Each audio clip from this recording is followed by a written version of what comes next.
అన్నాడీఎంకేలో చిన్నమ్మ శకం ప్రారంభమైంది. జయ అభిమానులకు చిన్నమ్మ ఆరాధ్య దైవంగా మారుతున్నారు. తమిళనాడులో ఎక్కడ చూసినా ఆమె ఫోటోలు, బ్యానర్లు కనిపిస్తున్నాయి. శశికళ పేరుతో టీషర్ట్లు తయారు చేసి ప్రచారం చేస్తున్నారు అన్నాడీఎంకే కార్యకర్తలు. ఇక దీనిపై పూర్తి సమాచారం చెన్నై నుంచి మా ప్రతినిధి దినకర్ అందిస్తారు. తమిళనాట చిన్నమ్మ మ్యానియా అప్పుడే ప్రారంభమైంది. ఇన్ని రోజులుగా అమ్మ నామంతో మారుమోగినటువంటి తమిళనాడు ఇప్పుడు చిన్నమ్మ నామంతోనూ చిన్నమ్మ గుర్తులతో ఆవిడ శకం ప్రారంభమైందని చెప్పొచ్చు. అందుకు ఉదాహరణ నా దగ్గర ఉన్నటువంటి వీళ్ళంతా ఇప్పుడు చిన్నమ్మ బ్రిగేడియర్గా చెప్పవచ్చు. అయితే అమ్మ ఈజ్ గాడ్ అన్న పేరుతో ఇలా ముందర అన్ని ఫొటోస్ పెట్టి ఆ తర్వాత అమ్మ గుండెల్లో ఉందన్నట్టుగా చెప్తూ ఈ యొక్క స్టూడెంట్స్ అలాగే బ్రిగేడ్ కూడా తయారైనటువంటి పరిస్థితి ఉంది. ప్రతి ఒక్కరు కూడా వీళ్ళందరికీ ఈ అమ్మను స్మరించుకోవడానికి మొత్తం అంతా కూడా ఇలా టీషర్ట్స్ వేసుకున్నారు. రైట్, ప్రతి ఒక్కరు ఉన్నారు. దాదాపు ఇక్కడ ఉన్నటువంటి వాళ్ళు దాదాపు 100 మందికి పైగా 100 మెంబర్స్కి పైగా కూడా ఇలా చిన్నమ్మ బ్రిగేడ్ ఉన్నట్టు ఒక్కొక్క ప్రాంతంలో 100 మంది ఉండి దాదాపు ఇలా 5 గ్రూపులుగా విడిపోయి చిన్నమ్మ బ్రిగేడ్గా చూడొచ్చు. వీళ్ళంతా ఇటు వస్తే బ్యాక్ సైడ్ ఇక మనం చూడొచ్చు. దాదాపు వీళ్ళంతా ఎవరున్నారో మొత్తం చిన్నమ్మకు సంబంధించినటువంటి బ్రిగేడియర్లుగా మనం చెప్పవచ్చు. తమిళనాడులో ఇక చిన్నమ్మ మ్యానియా ప్రారంభమైందని చెప్పడానికి ఇదొక కారణమని కూడా మనం భావించవచ్చు. సో ఇక్కడ ఎవరైతే వీళ్ళంతా ఉన్నారో వీళ్ళందరూ కూడా చిన్నమ్మ బ్రిగేడ్గా చెప్పవచ్చు. ఇక్కడ కొద్దిమంది చిన్నమ్మ ఫ్యాన్స్ అసోసియేషన్ కూడా ఆవిడ జనరల్ సెక్రటరీగా ప్రకటించిన కొద్ది గంటలకే ఇదంతా ఏర్పడడం జరిగింది. సో వీళ్ళందరూ కూడా ఈ టీషర్ట్స్ వేసుకొని ఇక్కడ పోయస్ గార్డెన్లో ఉన్నాం ప్రస్తుతం. సో వీళ్ళంతా కూడా మొత్తం ఇలా టీషర్ట్స్ వేసుకొని ఇక్కడ టీషర్ట్స్ వేసుకొని ఇక్కడ సర్వీసెస్ ప్రారంభించడం జరిగింది. ఎవరైతే ఇక్కడికి వస్తారో వాళ్ళందరికీ కన్వీనియంట్గా ఉండడానికి, వాళ్ళకి ఎలాంటి ఇబ్బంది లేకుండా ఉండడానికి కూడా ఆహారాలు కానీ అలాగే సెక్యూరిటీగా కూడా ఉన్నారని చెప్పవచ్చు. ఇప్పటికే అన్నాడీఎంకే పార్టీకి సంబంధించినటువంటి నేతల్లో ఎవరికి వాళ్ళు సొంత కుంపటి ఏర్పాటు చేసుకున్న నేపథ్యంలో ఇక చిన్నమ్మ బ్రిగేడ్ కూడా ప్రారంభమైందని కూడా మనం చెప్పవచ్చు.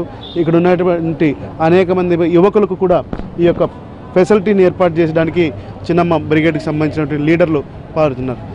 జీవితంలో ఎవరు పోయినా కానీ చిన్నమ్మను విడిచిపోలేము, అలాగే అమ్మ పోయి దూరమైనా కానీ చిన్నమ్మలో అమ్మను చూసుకుంటున్నామని చెప్పి ఏదైతే ఈ కవితలు ఉన్నాయో ఈ కవితల ఆధారంగా టీషర్ట్స్ని తయారు చేసి ఇక్కడ ఉన్నటువంటి యూత్ అందరికీ కూడా ఈ టీషర్ట్స్ ద్వారా ఈ సపరేట్గా చిన్నమ్మ బ్రిగేడియర్ తయారైందని మాత్రం మనం చెప్పవచ్చు.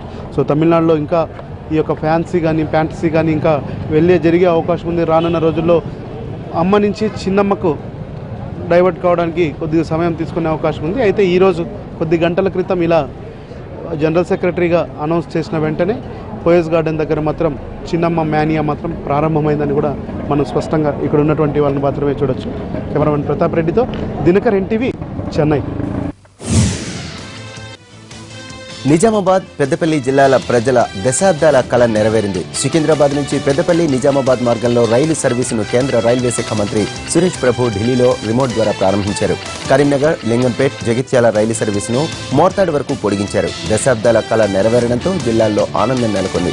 ఈ మార్గానికి మరో 25 కిలోమీటర్ల మార్గం పూర్తయితే 5 జిల్లాలకు ప్రయోజనం చేకూరనుంది. ఈ కార్యక్రమంలో కేంద్ర మంత్రి దత్తాత్రేయ, ఎంపీ కవిత పాల్గొన్నారు.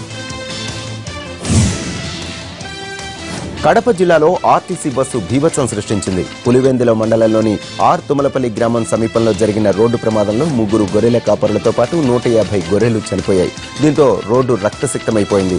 శ్రీశైలం నుంచి పులివెందులు వెళుతున్న ఆర్టీసీ బస్సు రహదారి పక్కన వెళుతున్న గొర్రెల మందపైకి దూసుకు వెళ్లడంతో ఈ ప్రమాదం సంభవించింది. మృతులు తొండూరు మండలం పోరవానిపల్లి గ్రామానికి చెందిన వెంకట సుబ్బయ్య, రామ్మోహన్, సుదర్శన్లుగా గుర్తించారు. సమాచారం అందుకున్న పులివెందుల పోలీసులు సంఘటనా స్థలాన్ని పరిశీలించి మృతదేహాలను పులివెందుల ప్రభుత్వ ఆసుపత్రికి తరలించారు.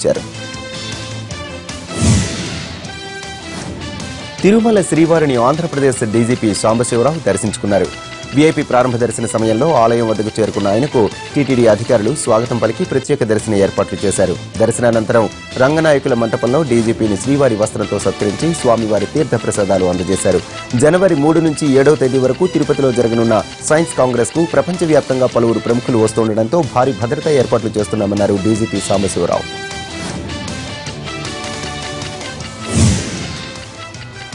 ఆంధ్రప్రదేశ్లో నీటి పొదుపు కోసం మహాయజ్ఞం ప్రారంభమైంది. విశాఖలో వాటర్ కన్జర్వేషన్ పేరుతో నిర్వహించిన విస్తృత స్థాయి సమావేశంలో పలువురు సీనియర్ అధికారులు, జిల్లాల కలెక్టర్లు పాల్గొని వర్షాభావ పరిస్థితులను ఎదుర్కొంటున్న జిల్లాల్లో అనుసరించాల్సిన వ్యూహంపై చర్చించారు. NREGSను మరింత సమర్థవంతంగా వినియోగించుకోవడం ద్వారా సవాళ్లను అధిగమించాలని నిర్ణయించారు. వర్షపు నీటిని ఒడిసిపట్టి భూగర్భ జలాలను పెంపొందించేందుకు ప్రణాళికాబద్ధంగా ముందుకు సాగాలన్నారు.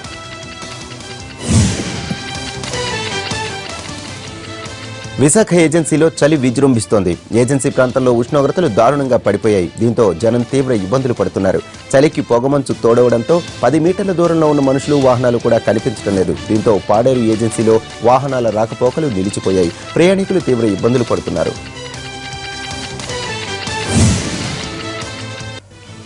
గత ఏడాదితో పోలిస్తే ఏజెన్సీలో చలి తీవ్రత పెరిగింది. దీంతో పాటు పొగమంచు కూడా దట్టంగా కమ్ముకుంది.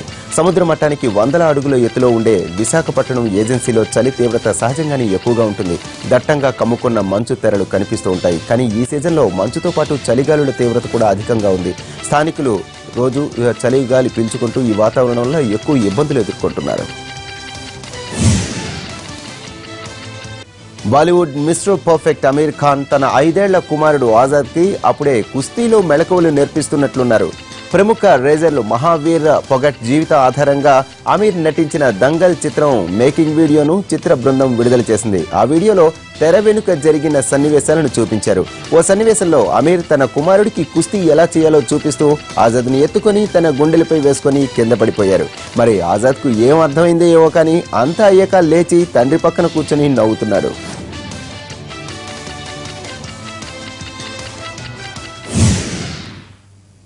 ఇవి బులెటిన్ విశేషాలు. తర్వాత స్పెషల్ ఫోకస్ ప్రసారం అవుతుంది.